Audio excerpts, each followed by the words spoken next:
Bom, gente, tudo bem? Boa tarde. Então, vamos dar sequência à nossa disciplina, né? Deixa eu projetar aqui já.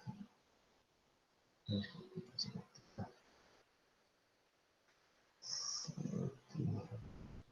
eu compartilhar, deixa eu já projetar.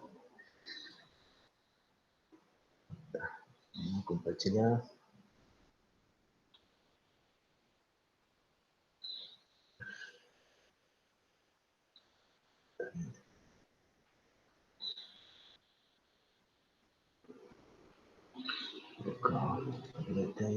Vamos lá.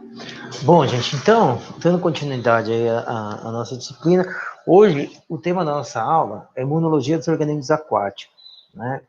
Bom, como eu havia comentado com vocês, então, na aula passada, né, primeiro eu tinha me confundido, né, com as ementas, porque quando a Marcela me enviou, né, a professora Marcela me enviou a primeira vez a ementa, ela falou que eu poderia alterar e tal, e eu fiz umas alterações pensando que era só uma disciplina, né? Depois que ela me enviou uma outra, falando, ó, tem essa outra disciplina também. Então, uma é patologia dos organismos aquáticos, a outra é, acho que é sanidade dos organismos aquáticos, uma coisa assim. E daí eu falei, aí eu vendo a disciplina, né, eu fiz as alterações, aí que eu vi que tinha duas, né, então daí eu fiz as alterações, e aí eu passei uns conteúdos que estava nessa para outra, uns desse para essa, para dar uma sequência mais clara, assim, para primeiro a gente aprender a doença, né, e os mecanismos que envolvem a doença, que é o que a gente está vendo na patologia, para depois a gente falar para depois a gente falar dos tratamentos, né, então, primeiro os mecanismos, depois quais são as doenças, que é o que a gente está vendo aqui, e depois, em seguida, a gente partir para as relações da doença em si, né? Então, essa doença no meio ambiente, com a relação com a fisiologia, com o manejo, tá? Para conseguir ter essa visão mais global, essa interação, e os possíveis tratamentos são utilizados tanto como tratamento, como métodos preventivos que a gente utiliza na agricultura, tá? Então eu havia confundido, né? Então na ementa eu tinha trocado, não tinha essa parte de imunologia. Aí depois que eu lembrei, então, eu coloquei, que foi o que eu avisei para vocês na outra aula. Então, mas daí até nisso eu já estava com essa aula de adaptação celular pronta, e como a adaptação celular, ela independe, né, dessa primeira parte do sistema imune, então optei por dar essa primeira aula para vocês, né, pelas dúvidas de vocês, eu vi que vocês entenderam, né, daquela aula que a gente foi, isso é muito bom, né? Então, agora, antes de falar de inflamação, né, é necessário que a gente fale primeiro desses mecanismos imunológicos, né? Então, basicamente, é a resposta imune dos peixes, tá? Dos organismos aquáticos, perdão. Claro, gente, sim, acaba que a maioria dos exemplos que eu vou fornecer para vocês são com peixes, até porque acho que é mais minha formação, mas eu busquei sempre colocar alguns exemplos de outras espécies. Inclusive, tem um artigo muito, muito, muito legal sobre os mecanismos imunológicos de ostras, e aberto, né? E eu vou passar para vocês. Tá? Bom, então, nossa, gente, perdão, que eu esqueci de alterar. Tá? Então, o conteúdo da disciplina aqui é uma introduçãozinha, né? A gente vai falar depois sobre as células e os tecidos do sistema imune. Depois vamos falar da imunidade inata e adquirida, tá? Em si, então, um vai ser a imunidade inata, outra a imunidade adquirida em si, tá? Eu esqueci de mudar isso daqui, perdão. Bom, agora quanto à bibliografia, gente, bibliografia assim, eu não estou usando tanto Abas, tá? Eu achei esse livro aqui melhor, e melhor ainda, esse daqui que fala mais de peixe. Mas, assim, como eu havia comentado com vocês, muita coisa que está nos livros, assim, como com peixe é um pouco diferente de mamífero, né? Porque o peixe, como a gente tem várias espécies, e assim, o boom de pesquisa com peixe, né, ele vem no tempo para cá. Acho que das espécies comerciais que a gente tem, ele foi o último, né, de ter um interesse econômico para a produção e, consequentemente, com a pesquisa. Então, o boom que está tendo, né, é agora, né? Agora não, né, mas é de um tempo para cá, Então, muita informação nova vem surgindo, tá? E peixe, ainda diferente de mamífero, é uma grande variação entre as espécies, né? Então, assim, a principal fonte, gente, vão ser as revistas, tá? Acho que para essa aula aqui, sobretudo, principalmente, a revista Fish and Self Immunology, a comparativa clínica, comparativo imuno, acho que é imuno comparativo pathology. Mas, enfim, assim, a maioria dos artigos, eles são abertos, eu vou enviar para vocês também, tá? Mas a gente tem muitas outras revistas, né? Hoje, na aula de agora, todos eu acabo colocando as referências do lado, tá? Então, para a aula de hoje, eu vou enviar, mas, basicamente, gente, além dos livros, assim, são os artigos, tá? Aí, assim, gente, infelizmente também os artigos são em inglês, mas todos a gente consegue copiar e colocar no Google Tradutor, né? Eu digo assim, o ideal é a gente conseguir ler, né? Mas isso daí vai com o tempo, e a leitura em inglês, ela acho que ela independe da formação acadêmica, mas para qualquer área que a gente for seguir, é importante que tenha, né? Pelo menos consiga ler e ter uma comunicação mínima, tá? Mas também é com o tempo, não precisa desesperar não, acho que por enquanto isso no translation ali já ajuda, tá? Bom, opa, meu filho, vamos lá. Então, o porquê disso dá, né? Acho que sempre tem eu sempre coloco essa pergunta em cada tema da aula. Eu acho que dessa vez eu não vou responder, acho que vocês vão responder ela no final. Então, essa questão, ela vai estar no fim, tá? Então, eu vou mostrar para vocês aqui, e daí no fim, vocês vão me responder essa pergunta. Bom, gente, então o que vem a ser a imunologia? O conceito de imunologia vem de imunes. Imunes vem, assim, de isento, tá? Então, até uma das definições que eu vi, assim, do histórico, era dos senadores romanos, né? Que eles tinham que ficar isentos para poder expor a opinião deles e tal. Né? Acho que é a mesma coisa que acontece com o parlamento, né? Então, a pessoa tem que conseguir expor suas ideias, então ela tem que ter uma certa imunidade, tá? Claro que também essa liberdade não pode ser uma libertinagem, né? Mas, enfim, o termo vem disso, né? Até porque qualquer ideia é que o sistema imune, né, literalmente, é isso dessa imagem, né? É que ele é o responsável por nos proteger de qualquer agente externo, tá? Não só agentes infecciosos, mas agentes parasitários, né? E outros que venham, sobretudo, orgânico, né? A gente vai ver depois, vocês vão... Existe uma confusão, né? Em termos, não só uma confusão, mas é mais uma discussão, que é o que é... Qual a diferença da resposta imune para a resposta inflamatória, né? Eu tive o prazer de ter aula com duas pessoas, que um foi orientador, outro professor da UNED, porque eles eram dessa área da inflamação, e quando for falar, eu vou falar a diferença das duas, né? Então, primeiro vamos entender o que é a imunidade. Então, a imunidade é ela que nos protege, né? Acho que é muito comum, principalmente agora, né, com o Covid, isso ficou muito claro, né? Ficou bem martelado, assim, o conceito de imunidade, a ideia de anticorpo e tal, e vacina, e muitos conceitos, né, da microbiologia, da imunologia, eles vêm bem à tona e passou a ser tema de roda de conversa mesmo, né? Se entrar em qualquer lugar, numa padaria, você escuta, no bar você escuta, no ônibus você escuta, né? Se pegar no barco, você escuta as pessoas comentarem. Claro, porque, embora sempre teve presente, agora está muito mais evidente, né? E, bom, e o sistema imune, gente, ele é formado basicamente de células e de algumas proteínas, tá? Então, as células são os leucócitos, os glóbulos brancos, e o que eles produzem, além do que eles produzem, algumas proteínas que são sintetizadas pelo fígado, tá?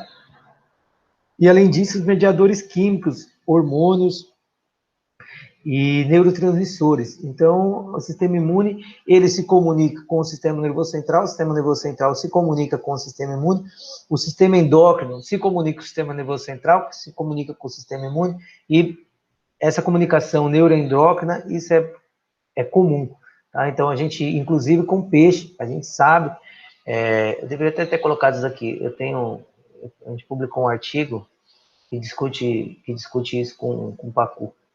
Eu esqueci de ter colocado, né? Mas onde ocorre essa interação. Então, os leucócitos, eles expressam receptores para neurotransmissores, catecolaminas e outros, né? E o sistema nervoso central, eles também expressa receptores para captar os mediadores químicos sintetizados, tanto citocinas como quimiocinas, que são sintetizados por leucócitos. Quando eu falo citocina e quimiocina, não precisa ficar com medo, são basicamente sim a maneira como o organismo tem de se comunicar. Mesmo jeito o hormônio. Esse é um jeito que o organismo tem de ir lá e falar para a célula, ó, faz isso daqui, ó, faz assim. Então é o sistema nervoso falando pro músculo, ó, bate mais rápido aí. Ou é o sistema nervoso central indo falar lá na adrenal, ó, produz corticoide. Ou na adrenal. Na suprarrenal, produz corticoide. Ou, enfim, sabe? E é a mesma coisa, os leucócitos eles liberam para falar, ó, pro organismo, ó, libera aí as catecolaminas que a gente vai ter uma situação de estresse aqui, um sistema de luta ou fuga e tal, e assim por diante. E o sistema nervoso central, a mesma coisa, tá?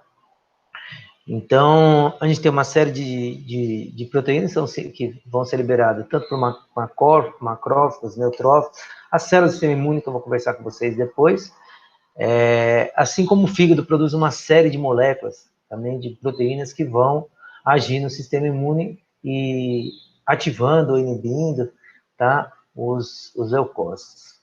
Então, gente, basicamente, o sistema imune a gente pode dividir ele em dois, né, no reconhecimento e na resposta.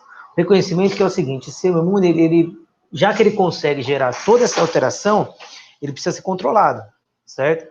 Então, ele precisa ser controlado no sentido que se é ele que tem que identificar o que é para ser destruído ou não, ele não pode reagir contra nossas células, tá? Então, uma das divisões da atividade do sistema imune é reconhecer.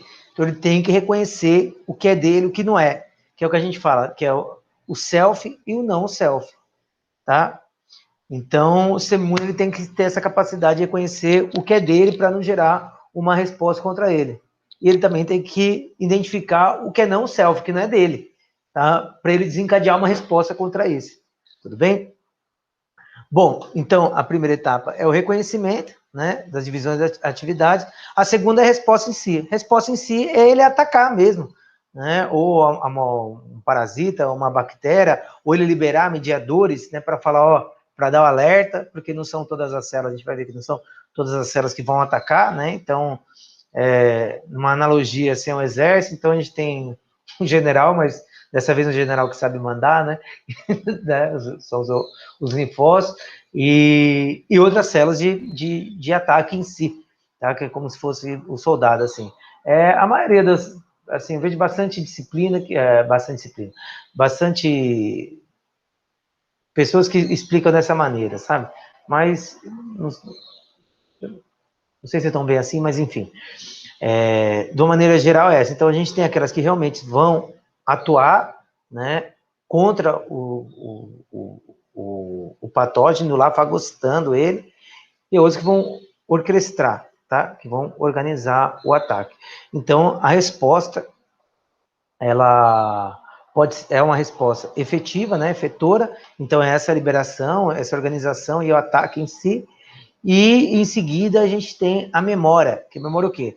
Então, exemplo, uma bactéria, então o leucócito, esse leucócito ele vem aqui, ele vai fagocitar que é um vírus, né, mas ele vai fagocitar essa bactéria, vai digerir, vai quebrar ele e vai apresentar um fragmento para uma célula X, que é o linfócito T, e esse linfócito ele vai, além de organizar a resposta, ele vai produzir uma célula de memória dele, que é o que a gente procura com a vacina, né? Então, produzir essa memória. Então, a resposta pode ser tanto efetora, como de ataque, como também, nesse mesmo momento que está tendo o ataque, a gente tem uma população de célula que vai virar uma memória. Então, ela vai armazenar aquela informação para numa segunda infecção, ela já ter uma resposta mais rápida e eficiente contra essa ameaça, tá? Então, gente, bom, então ele tem que ser capaz de reconhecer, né, o que não é nosso, gerar uma resposta, em seguida a gente ter a memória para uma próxima, uma reinfecção, a gente não ter a doença em si, tá? Que é a ideia da vacinação e que é a ideia quando uma pessoa fica doente, se ela não morre, né? Então ela vai ter uma resposta efetora, em seguida ela vai ter a memória, né? E aí numa reinfecção ela não morre porque ela tem essa resposta mais organizada. Ah, professor, mas teve uma tia aí que pegou 2 vezes Covid e morreu. É porque muitas vezes, dependendo do tipo de micro-organismo, ou ele sofre mutações, né? Ou ele não gera uma resposta tão efetiva, tá? Então, a gente vai ver depois que existe muita variação. A gente até discutiu isso daí quando a gente está falando de lesão celular, né? Porque existe muita variação do indivíduo para o outro, tá? Em suma, gente, essas aqui são, acho que, diversas, né, palavras que vocês estão cansados de ouvir. Então, vacinação, anticorpo policlonal, monoclonal, sistema imune, patógenos, macrófagos, enfim. Tudo isso, né, constitui o sistema imunológico, e a gente vai falar de cada um deles agora.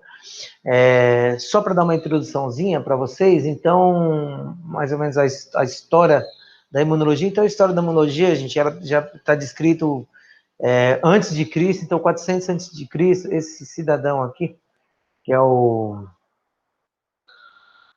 Tucídides, então, século 5 antes de Cristo, 400, né? Essas, de acordo com a literatura, tem uma variação.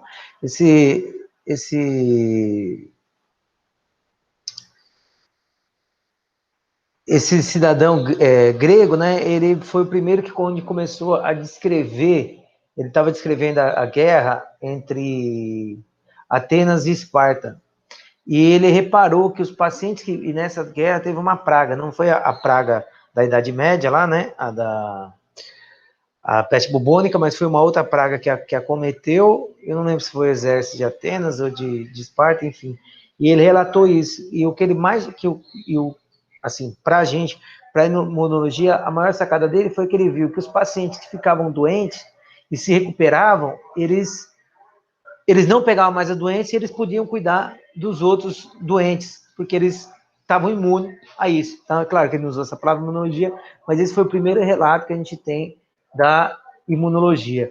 Em seguida, gente, assim, 2 séculos depois, quase 200 anos depois, a gente tem relatos na literatura que não só na China como na Turquia, né, a varíola ela estava acabando com a Ásia e a Europa, né? E aí os primeiros relatos que surgiram de imunização se deu na China e na Turquia, onde os médicos eles pegavam pústula, né, do doente, porque ela descasca, né? Então eles pegavam a pústula e maceravam e fumegavam na cara das pessoas e injetavam pequenas quantidades na pele e via que essas pessoas elas desenvolviam uma certa imunidade e não ficava doente, né? Entretanto, olha, você vê, estavam esmagando cloroquina e colocando fazendo tratamento de nebulização. Olha a cabeça, isso aí de 300 anos atrás. Mas, enfim, né, no começo isso era importante, né? E aí foi os primeiros relatos, mas, enfim, assim, a descrição melhor se deu com a Lady Mary aqui, em Constantinopla, ela era esposa do embaixador britânico. Assim, a gente tem muita menção com o britânico, não sei se vocês lembram da história da microbiologia, porque era o principal colégio, né, da época. Tá? Então, em 1718, ela inoculou as pústulas dos doentes, né? Então ela macerou, fez algumas diluições, inoculou nos próprios filhos e ela viu que eles ficaram imunes, tá? Mas foi quem realmente o primeiro, assim, que o pessoal diz que é o pai da vacina, foi esse médico, né, Edward Jenner, que ele era um médico inglês, então ele observou que as pessoas que ordenhavam as vacas, né, tinham varíola, então a varíola bovina, esse é o vírus, tá? Eles eram imunes à varíola. Então o que ele fez? Ele pegou, ele raspou essas pústulas das vacas e inoculou nesse menino aqui de 8 anos, até comitê de bioética não tinha, né? Em 1796, e ele reparou que o garoto teve uns sintomas bem leves, e depois ele, passado um tempo, ele inoculou a varíola humana na criança e viu que o menino ficou um pouquinho com febre, mas não desenvolveu a doença. E daí ele teve essa sacada, e com isso ele disseminou para a Europa inteira, né, esse tratamento da varíola com a varíola bovina. E você vê assim, eu tinha colocado isso daqui, ele tem um instituto, que é o Instituto Jenner, né, que fica na Universidade de Oxford, que é a que a gente tem. A Universidade de Oxford, ela foi fundada em 1096. E aí o que chamou a atenção foi, né, assim, além do nosso desprezo total do país pela ciência, e agora mais do que nunca, né, a gente vê, assim, cara, quantos anos que as universidades os caras têm, assim, a gente tem, acho que, não sei se é a Universidade do Rio ou a USP, mas acho que de maior destaque é a USP, né, que é a Universidade de São Paulo, acho que deve ter sido a primeira universidade, ela já tem um pouco mais de 100 anos, sabe? E aí você vê o pessoal cobrando, as universidades brasileiras não estão... Foi assim, e já fazem muito, né? Assim, sobretudo pelo tempo, pelo recurso, e faz muito, porque direto, assim, a USP se situa entre as 100 maiores do mundo, né?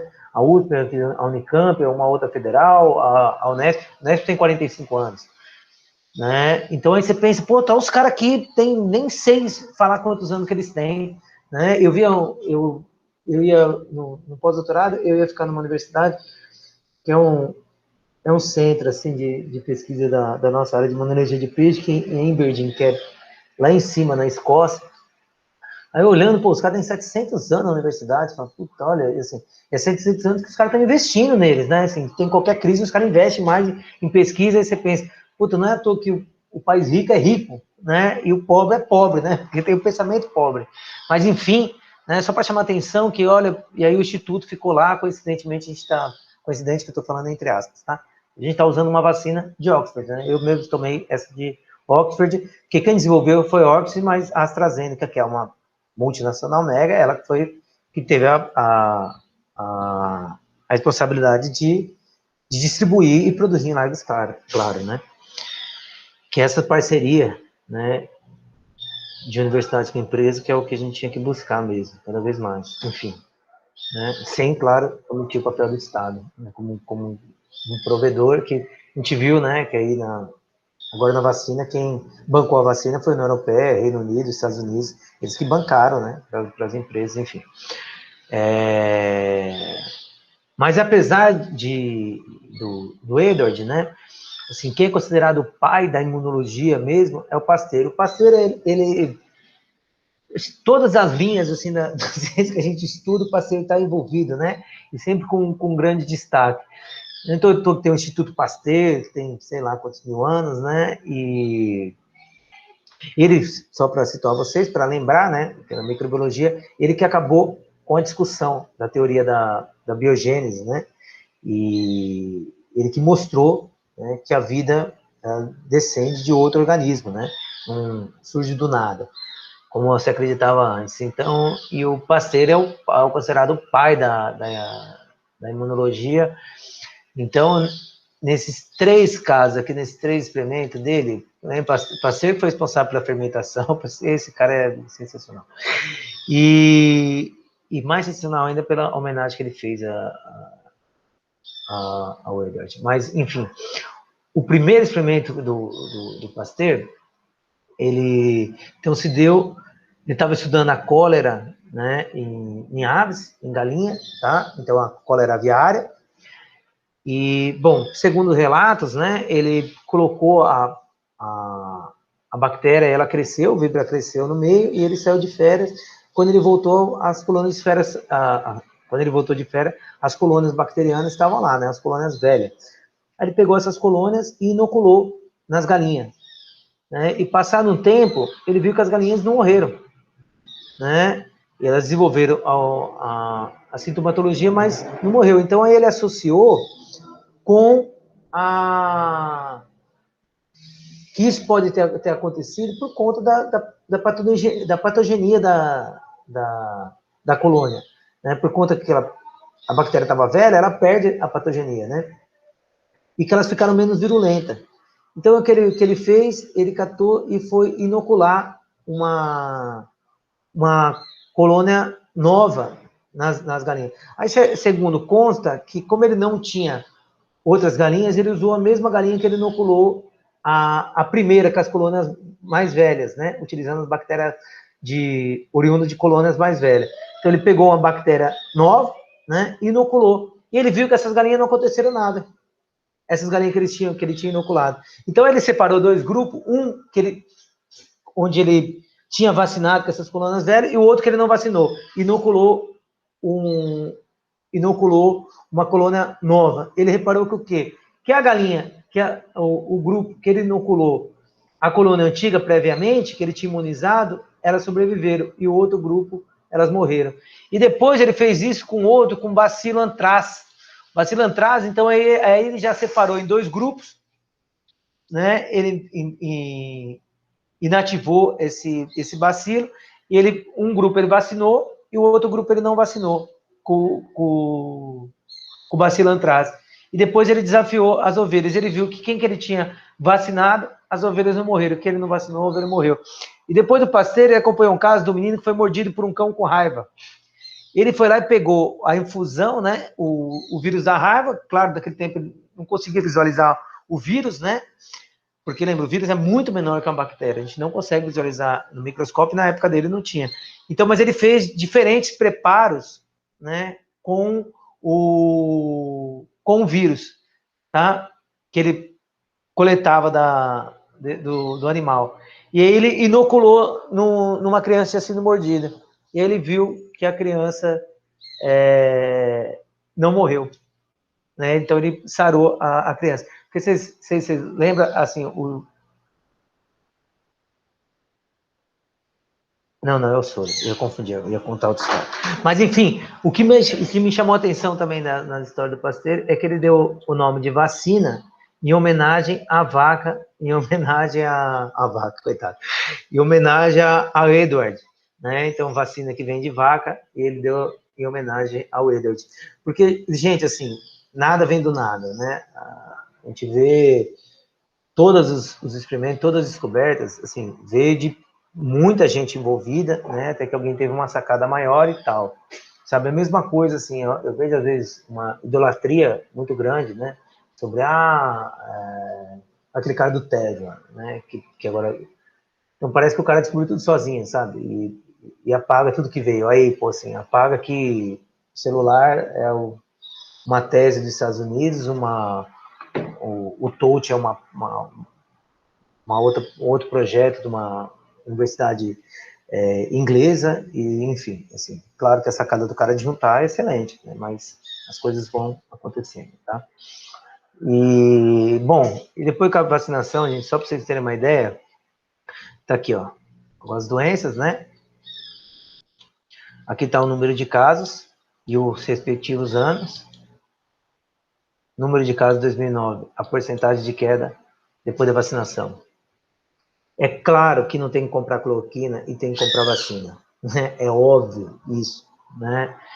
Isso é tão óbvio desde 1921 e inclusive antes já era, né? E assim, se a gente olhar aqui o gráfico, olha aqui, gente, isso daqui é a curva vacinal, tá? E aqui é o número de mortes por sarampo. Olha a quantidade. E aí, toma, começou a vacinação. Olha quando a curva da vacinação atinge platô. E você acredita que esse movimento sem noção, anti-vacina, a gente voltou a ter caso de sarampo porque o pessoal não está querendo vacinar? É umas coisas, né? Enfim, olha aqui, gente, por vacinação, mesma coisa para qualquer luxo. É visivelmente, né? Como aquela médica que foi na CPI falou, né? você lutar contra um negócio desse, é você escolher qual lado da terra plana que você quer pular, né? Mas, enfim, aí pode pensar, e para peixe tem? Opa, para peixe tem um monte, assim. Quanto aqui, ó, então tá o nome, né? Nome comercial e a espécie animal e a doença para proteger, tá? Então, aqui, ó, todas as espécies, essas são as vacinas comerciais, tá? E a gente tem muitas outras em estudos, muitas, viu? Tem uma coisa que está chamando mais atenção agora, né, que nem o strep, assim, Streptococcus agalacti, vai. Ele ocorre em tilápias, na Índia, na China, aqui, e então o que se busca cada vez mais é uma vacina autógena, que a gente vai falar, que é o quê? Quando você isola ela ou na propriedade ou na região, o micro-organismo produz uma vacina específica, né? Então, claro que para peixe tem que ser uma vacina mais barata possível, até porque, sobretudo, os peixes que a gente tem, que por unidade, né, o valor é muito baixo. Então, a gente não pode ter uma vacina muito cara, que fique muito mais caro do que o valor do peixe. Então, isso também é compensar. Mas, enfim, tá? Para salmão, assim, a gente tem um monte de vacina, o salmão toma um monte de vacina, porque o salmão tem um valor agregado muito grande, né? Enfim, gente, assim, aqui só para o fim aqui do histórico aqui da imunologia para vocês terem uma ideia, né? Para mim, o que chama mais atenção são esses daqui, ó. Claro que todos têm importância, né? Olha aqui, imunologia, simplesmente todos os Nobel, né? Aqui, ó. Aqui é o ano e os prêmios Nobel aos países. O Brasil não tem nenhum, claro, tem investimento. Aí, enfim, o que chama mais atenção aqui, ó. 1988. Aqui foi um marco, foi esses dois caras aqui, então, o russo e o germânico, né? Então, esses caras também, assim, que nem pasteiro, estão envolvidos em um monte de coisa, assim, um monte de descoberta. Então, então esse germânico, né? Ou não sei pronunciar, ele foi o primeiro que teve uma sacada, porque assim, o Pasteur, ele identificou que, ok, que a vacina salva, mas agora como isso funciona? Aí, claro, vieram outros estudos, né? Robert Koch descobriu, ele que conseguiu associar, embora o Pasteur também estava numa corrida ali, mas ele conseguiu provar que o micro-organismo causa uma doença, né? Então, até hoje a gente tem o postulado do Koch. E, enfim, depois outros vieram e começaram a identificar como que a vacina atuava, né? Então, primeiro, a gente tem duas teorias, a teoria celular e a teoria humoral. Moral, quando a gente pensa não moral, né? Não tem nada a ver com hormônio, tá? Mas o moral tem a ver com os anticorpos, tudo bem? Então, o primeiro que descobriu, né, as antitoxinas, né, que formavam agregados, foi o Paul. Né? Então, aí, e muitos outros depois foram evidenciando que isso, realmente os anticorpos estavam envolvidos. Então, criou-se essa teoria moral, que a vacina era por conta, e a resposta imune se dava através dessas proteínas. Tá? Aí, Metchnikovic, ele, né, ele viu que uma estrela, um ouriço, uma estrela do mar, eu não lembro direito, mas perfurada com uma rosa, ele reparou que um monte de células se aglomeravam em torno da rosa e do espeto, e começava a tentar digerir, né? E daí ele fez uma série de outros experimentos, ele mostrou, ele que descobriu a fagocitose. E aí ele colocou a teoria da célula, que as células que estão que as células que agem na imunidade. E aí ficou por muito tempo duas linhas, né? Muita gente estudando essas duas linhas, então a linha humoral e a linha celular, né? E depois foram ver que o quê? Ambos eram parte da mesma verdade, daí eles dividiram o prêmio Nobel de 1908. Mas enfim, aqui entrando num sistema imune, gente.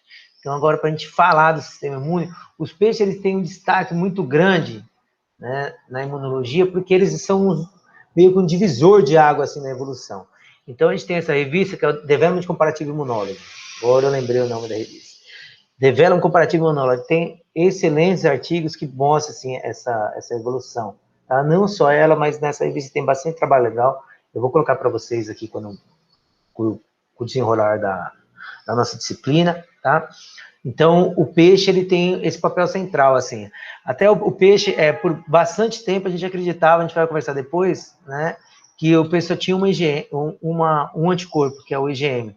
Assim, anticorpo a gente tem, para mamífero, a gente tem mais tipos, né? Então, a IgA, a IgG, a IgM, a IgE, tá? Agora é muito comum, né, a gente falar o teste do caso do teste do Covid, né? Ah, mas tá, é IgM ou IgG? Porque a IgG é de memória e tal. É porque ocorre uma mudança de classe, tá? E daí as células elas se tornam mais específicas e passam a produzir um anticorpo mais específico, que é o IgG. O IgM, ele é um anticorpo mais universal, assim, mais pré-pronto, tá? E por muito tempo se acreditava que o peixe só tinha IgM, mas não, o peixe tem outras estruturas, como IgT, IgZ, tá? É claro que não tem uma gama tão grande quanto a de mamífero, mas ele tem outras classes. E o peixe também ele não muda de classe, mas a gente vai conversar depois, ele aumenta a sua afinidade pelo antígeno. Então, tá. Então, quanto menos evoluído a espécie, né, mais ela é dependente do sistema imune inato. Tá? Quanto mais evoluído, mais ela desenvolve o seu sistema imune adquirido. Tá? Então, não que não depende do sistema imune inato, mas a gente tem uma outra resposta, uma resposta mais organizada. Tá? Então, o que vem a ser esses dois, assim, só para dar uma pincelada para você, o sistema imune inato é aquele que está pronto. Tá? Então, assim, indiferente de quantos contatos você tiver com o antígeno, o sistema imune inato, ele não muda. Ele é meio que assim, ele é padrão, né? Ele tem o seu reconhecimento, ele tem uma certa especificidade, mas essa especificidade não muda. Então, ele tem especificidade por certas moléculas, né? Até por isso que ele não sai atacando qualquer célula. Tá? Então, ele tem que, inclusive, diferenciar o que é dele e o que não é. Tá? Então, ele tem algumas certas especificidades, ele geralmente se liga a gente vai conversar depois, mas ele se liga em padrões bem conservados das células, né, de bactérias, de fungos, tá? Por conta que se ele se ligar em qualquer lugar, a bactéria sofre uma transformação, pronto, ele já não vai conseguir mais identificar. Então, ele tem essa certa especificidade nos seus receptores, tá? Uma parte do sistema imune inato são as barreiras, a pele, tá? A gente vai falar, a pele, o muco do peixe, o tegumento, a escama, tudo isso faz parte da imunidade inata. A gente tem as células, né, do sistema imune inato, então as células fazem a fagocitose, tá? Macrófago, células dendríticas, neutrófilo, mastócito, linfócitos, mas linfócito NK, que são o natural killer, né? As moléculas do sistema complemento, lisozima e outras enzimas catiônicas, tá? Essas, geralmente, na primeira infecção, assim, é ele que entra em contato. Então, são eles que vão reconhecer e processar as células, tá? E a imunidade adaptativa, que é constituída principalmente, né, dos linfócitos B e os linfócitos T. Mas, claro, que na imunidade adaptativa, a gente vai ver que existe uma relação, né, dessas células do sistema complemento com esses carinhas aqui também, tá? Mas, entretanto, a imunidade adaptativa é uma imunidade mais tardia e ela vai sofrendo mudanças conforme a exposição, tá? Então, quando a gente vacina, a gente pensa nessas células aqui, tá bom? Então, elas são mais específicas, tá? Então, elas vão sofrendo alterações, né?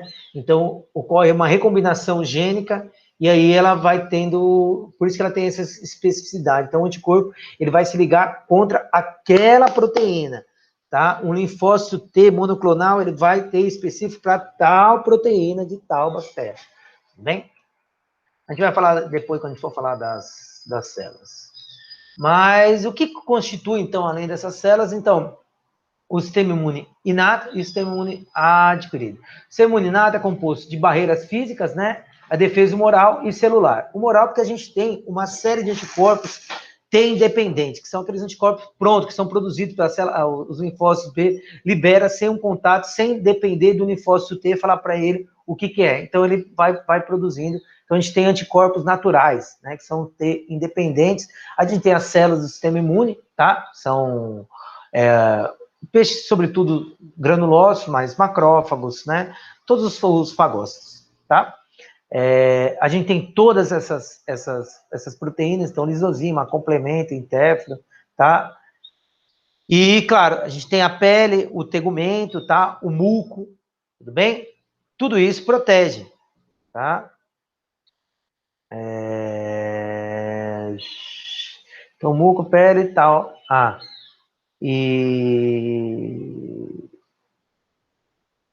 E os órgãos envolvidos, né? Além os órgãos específicos, a gente fala que são os órgãos linfóides, a gente tem o timo, o rim cranial e o baço, que a gente, ou vai ser o tema da aula de hoje, são essas três estruturas e umas outras estruturas auxiliares, tá? Depois, na outra aula, a gente vai falar dessas caras, desses células. Então, gente, hoje o tema da nossa aula são os órgãos linfóides dos teleósteos, tá? Então, aqui a gente tem uma ilustração desse artigo. Esse artigo é muito bom, eu vou mandar para vocês, ele é aberto, tá? Eu vou enviar, esse artigo tá bem legal, ó, 2001, uma revisão. E, enfim, então aqui as estruturas, a gente tem o timo, tá? O timo, ele colocou aqui, mas na realidade a gente acha, tem umas poucas variações assim, mas a gente acha ele também naquela parte que tampa o opérculo, tá? Tampa o opérculo, que tampa as brancas, o opérculo, tá? Na parte, se a gente tivesse uma aula prática, eu ia mostrar para vocês o timo, tá? Mas a gente tem, então, basicamente o timo, tá? O baço e o rim cranial. São essas aqui. Aqui a gente tem uma estrutura parecida com a bolsa de Fabrício das aves, mas ele só foi relatado para salmão, então eu nem coloquei aqui para gente, tá? Porque ele não foi relatado nos peixes de interesse para a gente por enquanto. Tudo bem? Então são essas estruturas que a gente vai conversar agora. Tá? Claro, essas estruturas, a gente tem, os órgãos linfóides são divididos em dois, o primário e o secundário. O primário é aquele que é responsável por produzir a célula, tá? Não só produzir, de sintetizar a célula, mas também ele participa de uma etapa essencial de maturação para a célula. Ele que vai ativar a célula, tá? Então, no caso do peixe, a gente tem duas estruturas, o timo e o rim cranial. A gente vai ver que o rim cranial está envolvido tanto na resposta primária quanto na resposta secundária. A resposta secundária é aquela resposta secundária, perdão, gente. Os órgãos linfóides secundários são aqueles órgãos onde realmente o antígeno vai estar lá, onde vai realmente acontecer a resposta imune. Então, no caso do mamífero, a gente teria os linfonodos, tá? No caso do peixe, a gente não tem os linfonodos. Entretanto, a gente tem algumas estruturas, né, meio similar, mas o órgão central aqui, o órgão secundário dos peixes, então é o baço, e além do baço, o rim cranial também, e os tecidos linfóides associados à mucosa, que a gente tem tanto na mucosa nasal, quanto na pele, quanto no intestino, tá? Você vai ver isso daí agora. Então, em suma, primeiro a gente vai falar dos órgãos linfóides primários, são aqueles responsáveis por produzir as células, tá? Então, no peixe a gente não vê grande diferença como a gente vê nos mamíferos, tá? Porque o mamífero tem a medula óssea lá que produz as células, né? Que é um órgão hematopoético. Em seguida, né? No caso dos linfócitos, eles vão lá pro timo, onde vai sofrer a diferenciação e tal. No peixe a gente não tem isso, tá? Embora a gente tenha o timo, que é onde vai sofrer a diferenciação, mas o rim cranial, ele exerce essa dupla função, que a gente vai ver também, por isso que frequentemente a gente consegue isolar micro-organismos, inclusive é um órgão de pré-eleição para a gente isolar micro-organismos, né? É o rim cranial, justamente porque é o órgão que ele participa da resposta em si, além de ser um órgão hematopoético. Bom, o primeiro órgão, o linfóide primário que a gente tem é o timo, tá? O timo, aqui, ó, é um desenho de um timo de mamífero, tá? Isso aqui é uma ilustração de um timo de mamífero. Então, no timo do mamífero, ele é bem... A gente tem duas regiões bem descritas, que é a região medular, que é essa região aqui mais clara, tá? E a região do córtex, que é essa região mais escura, tá vendo? É bem delimitado. Olha aqui um desenho esquemático. Então, aqui seria o córtex e aqui a medular, tá?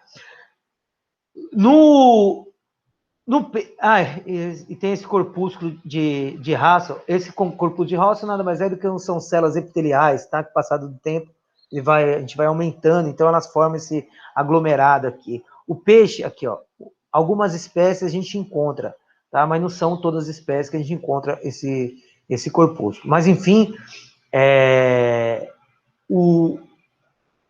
O timo dos mamíferos, eles têm essa delimitação, porque eles são mais evoluídos, tá? No rim do peixe, a gente não tem essa diferenciação tão grande. Olha aqui um exemplo do rim de peixe, tá? Esse aqui é um rim ainda na fase larval, tá? Isso aqui tem 20... Esqueci de colocar os dias, mas tem 20 e poucos dias, assim. O desenvolvimento larval, vocês vão ver alguns exemplos aqui, mas, assim, é gigante, assim, de um dia para o outro, a diferença que vai passando de um para o outro, tá?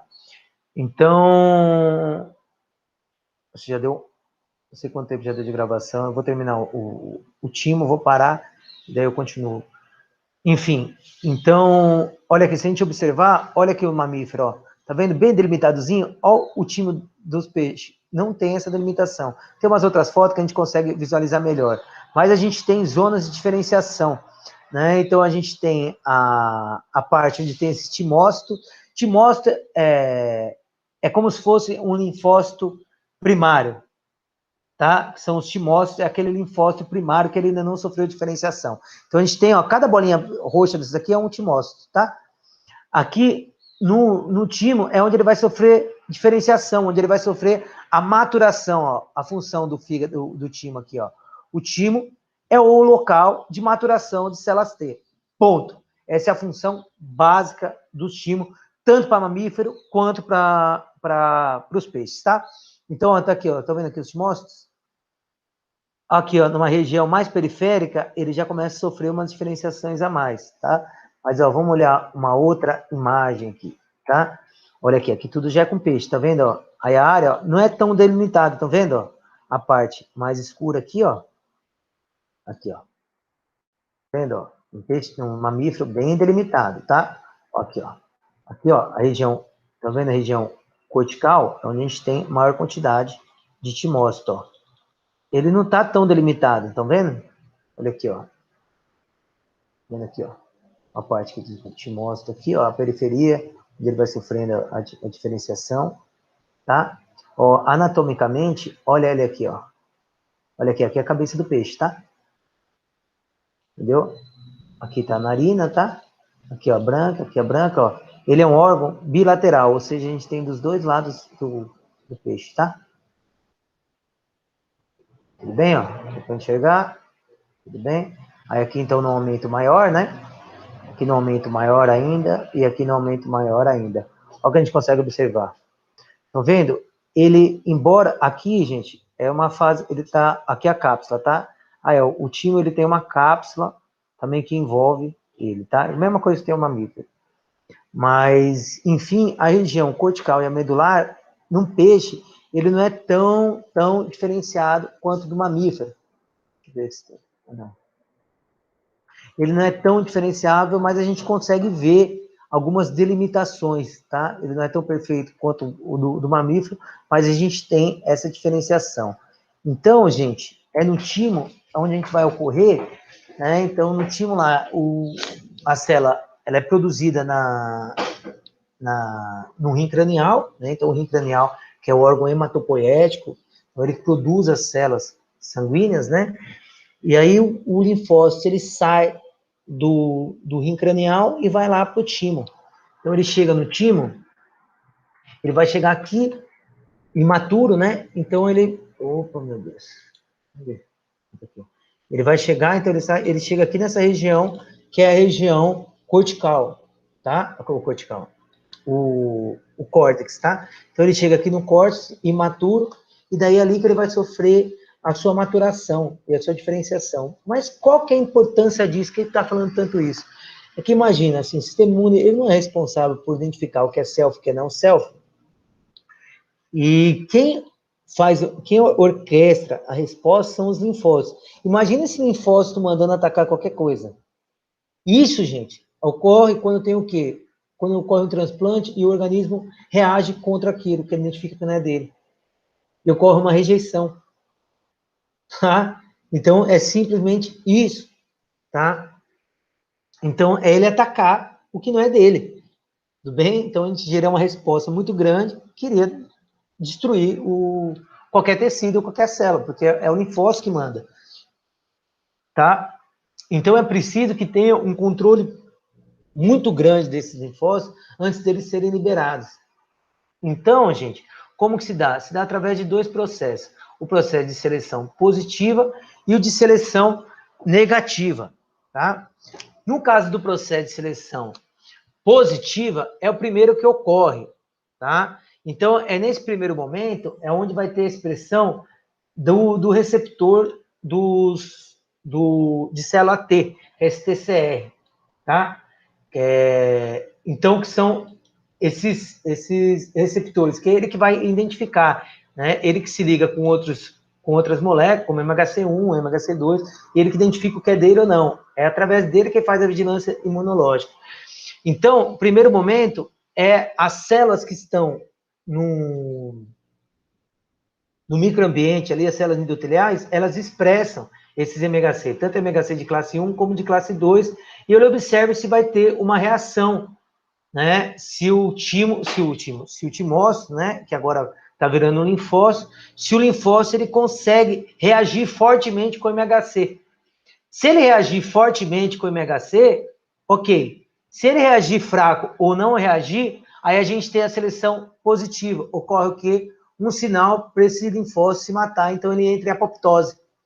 E aí pronto, essa célula é eliminada. Se ocorrer o reconhecimento forte, ok, essa célula passa para uma segunda etapa, tá? Então, no primeiro momento, é a expressão desse receptor do TCR junto com o receptor auxiliar, que é o CD3, tá? Então, esse é o primeiro momento, que é essa seleção positiva. Então, que aí eles vão, esses dois receptores, né? Então, o receptor principal, que é o receptor de célula 3, e o receptor auxiliar, que é o CD3, os dois juntos, eles têm que se ligar fortemente ao MHC, ou a classe 1 ou a classe 2, dependendo do tipo de linfócito. A gente vai conversar isso depois, tá? Mas ele tem que reagir com a molécula de MHC. Se ele não reagir com a molécula de MHC, então significa que ele não é capaz de exercer a função dele, que é de reconhecer as células. Então, a gente tem uma seleção positiva. Não reconheceu, elimina. Ok? Ponto. A seleção negativa é a segunda etapa, que é quando a gente observa se ele tem um receptor auxiliar, que ou é o CD4 ou o CD8, dependendo do tipo de linfócito. A gente vai conversar isso depois. Mas então, aí ele vai passar por uma outra seleção, que é a seleção negativa. Tá? Então, no primeiro momento, é se ele reconhece o MHC. Num segundo momento, é expresso, né, pelas células apresentadoras de antígeno, uma série de antígenos endógenos, antígeno nosso. E aí, se esse linfócito reagir a qualquer um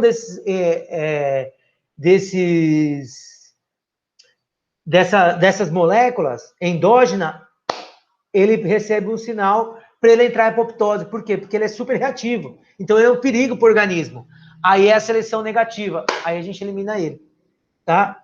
Então, aí se ele não reagir em nenhum dessas moléculas self, dessas moléculas nossa, aí sim ele passou da seleção positiva para a seleção negativa, e aí ele vai para a região medular e depois ele cai para a corrente sanguínea. Tudo bem? Então, quem determina isso é o microambiente, tá? São as células endoteliais e as células apresentadoras de antígeno que a gente tem no timo. Tá? Então, no timo a gente tem macrófagos, células dendríticas e, claro, principalmente e as células endoteliais e, claro, a grande maioria de linfócitos, tá? Então, essas células estão ali para dar esse apoio no desenvolvimento do linfócito. Tudo bem? Olha aqui, gente, de peixe, tá? A imunomarcação. Então, ó um corte aqui, ó. Esse vermelhinho é o anticorpo isso é uma técnica imunistoquímica. Então, a gente usa até como o anticorpo, ele se liga, ele tem uma ligação específica, então se a gente quer ver alguma estrutura, né, que a gente não consegue visualizar no microscópio, então a gente utiliza um anticorpo. Então, a gente pega essa molécula CD3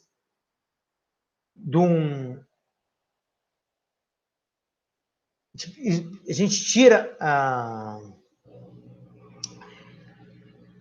gente pega a estrutura que a gente quer fazer um anticorpo contra ela. Então se eu quero fazer um anticorpo contra esse CD3, então eu pego o CD3 do peixe e eu inoculo no rato. Aí para o rato, o CD3 não é dele. Então ele vai lá e vai criar o rato, um coelho, e ele cria um anticorpo contra esse CD3.